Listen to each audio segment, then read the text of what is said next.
Hey guys, this is Mike the Biz here, and today is my first YouTube video on this channel, okay? So, let me introduce myself to y'all, okay? My name is Mike, and my friends nicknamed me Mike the Biz, and you know, I'm a big wrestling fan. I have been for my entire life. So this is kind of a what about me video, but it also is a video about me talking about WWE Fastlane 2018, okay? So, let's start off with just a little background about me. So again, I'm 31 years old, a huge wrestling fan, big WWE mark, so to speak, and yeah, I just called myself a mark, right? And one thing that I can tell you is that I've been watching wrestling since I was about 6 or 7 years old, so that's pretty much about 90-some% of my life. And I wanted to make a YouTube channel where I discuss and maybe possibly rant on WWE and what's going on in the wrestling world. Okay, so you know, I'm aware that there are other products out there like, you know, Impact Wrestling, Ring of Honor, you know, New Japan, and a lot of different, you know, wrestling scenes as far as local territories go, depending on where you are in the States. You know, I live in Texas, so there's multiple wrestling territories here. You know, a lot of indie wrestling where I currently live, actually, and you know, just it's a business that's just really spread out, and I'm happy to, you know, be a fan and to have watched, you know, a lot of stars come up in the past 20+ years. So again, this is Mike, and you can call me Mike the Biz, and this is going to be my YouTube channel. Again, I still don't know what I'm going to call it, but I guess I'm just going to go with Mike the Biz for now. Okay, so let's talk about WWE Fastlane, okay? So Fastlane kicked off, you know, and again, fortunately I didn't get to watch this live because you know, I was at work, and sometimes, you know, I have to watch the reruns. So let's go to the, you know, the main card here. I didn't watch any pre-show stuff, so let's talk about Nakamura versus Rusev. So this is a feud that I personally was not interested in, and I didn't really care about it. You know, one thing that kind of made it interesting was Aiden English kind of being the voice for Rusev, and him, you know, kind of getting on the bad side of Nakamura, saying he's not a real rock star, etc., like that. You know, because a guy like Aiden English could actually sing and perform, etc. And you know, when you watch Nakamura, yeah, he's personified as the rock star, but other than that, I still don't know why WWE gave him that gimmick. But anyway, not a bad match at all. The crowd was into it. I give it a thumbs up in my opinion, and of course, you know, Rusev is still going to be over no matter what. You know, even if Nakamura was the victor. You know, again, it was a decent, solid match. So let's just go. Let's continue to go there. You know, I got to give props to Nakamura for the win, obviously, but you know, decent match. Again, can't complain.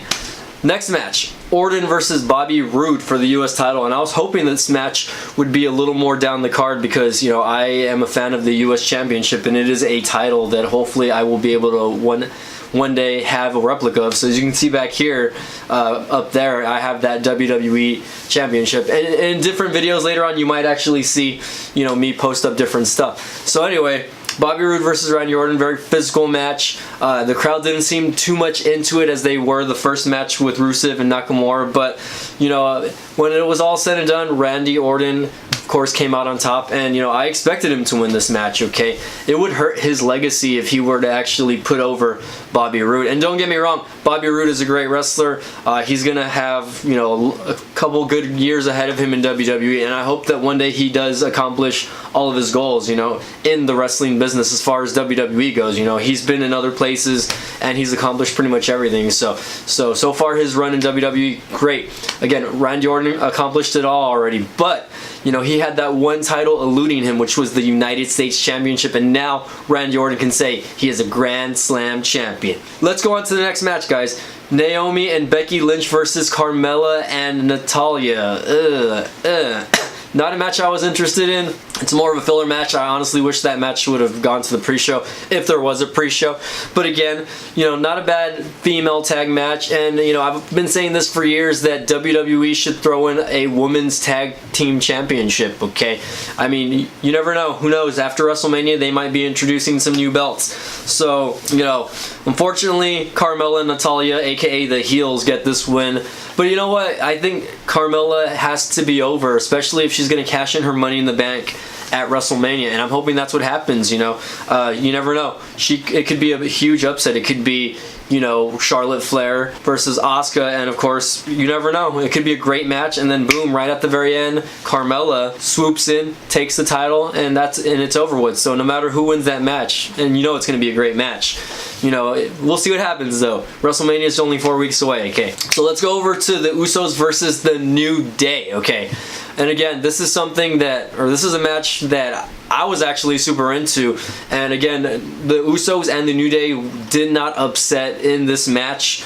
It was telling a great story, and for whatever reason, I don't know why WWE Creative, Triple H, or whoever backstage, whoever was back there, Shane McMahon, I don't know, whoever was back there obviously decided, hey, let's ruin this match by having somebody interfere. Okay, now don't get me wrong, the Bludgeon Brothers, if anyone's going to interfere in the match, let it be them, obviously. But still, the past few weeks you kind of had that sort of building thing going on with them, beating everybody up.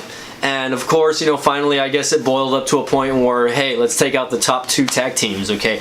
And they did it in very old school fashion. They just plain old beat them up.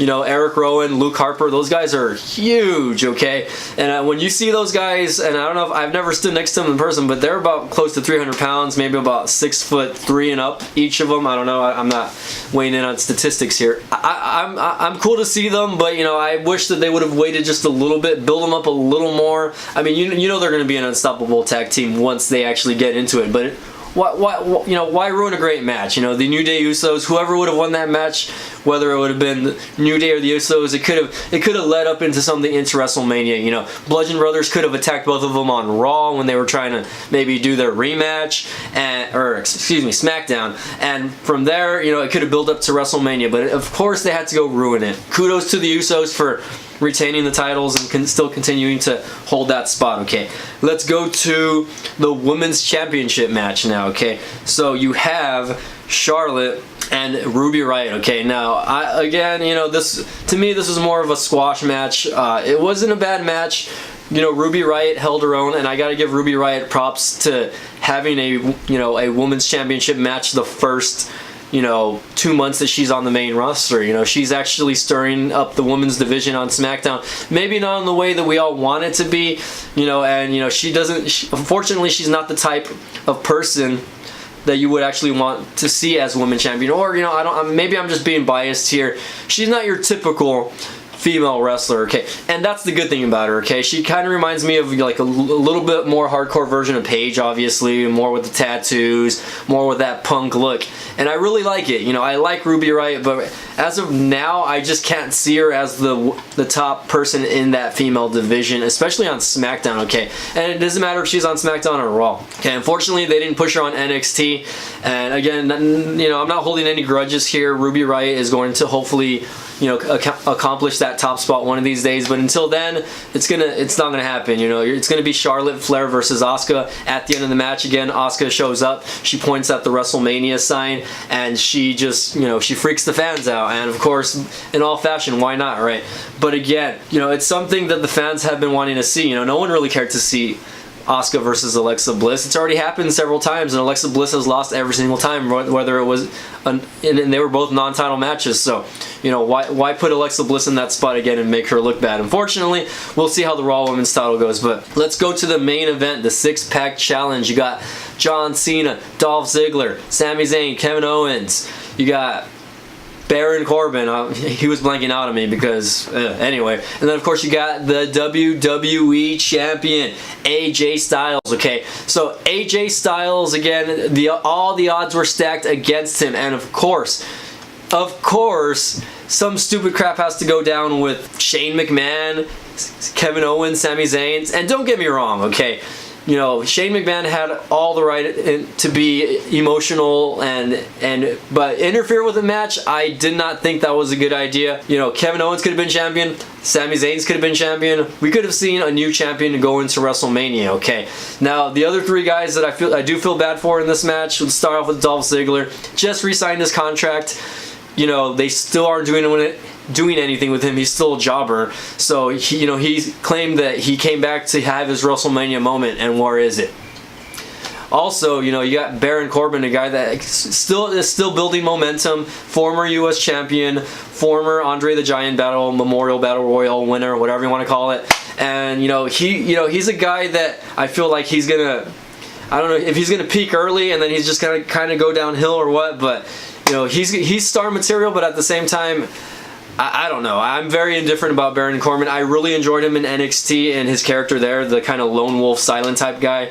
And now that he's starting to talk on the mic and everything, it's boring. I don't know. He's kind of a bland guy. So they need to do something with his character. You know, he needs to try to go face because his heel gimmick persona isn't working, okay? Let's go to John Cena now. John Cena, 16-time World Heavyweight Champ, both Raw and SmackDown free agent, so he can go to either show. Given all the opportunities in the world, and the guy is basically crying at the end of the match because he lost. And you know, I can understand his point of view. He's so passionate about the business, and he wants to be in that spot at WrestleMania. I mean, he wants to have a better legacy than what he's had the past 5 years. But now it's like, where does he do? You know, I feel like he honestly should have put himself in the Intercontinental title race with, you know, Finn Balor and Seth Rollins versus The Miz at WrestleMania. Why? Because he's never won that title, okay? So it's like the same thing with Randy Orton and Bobby Roode.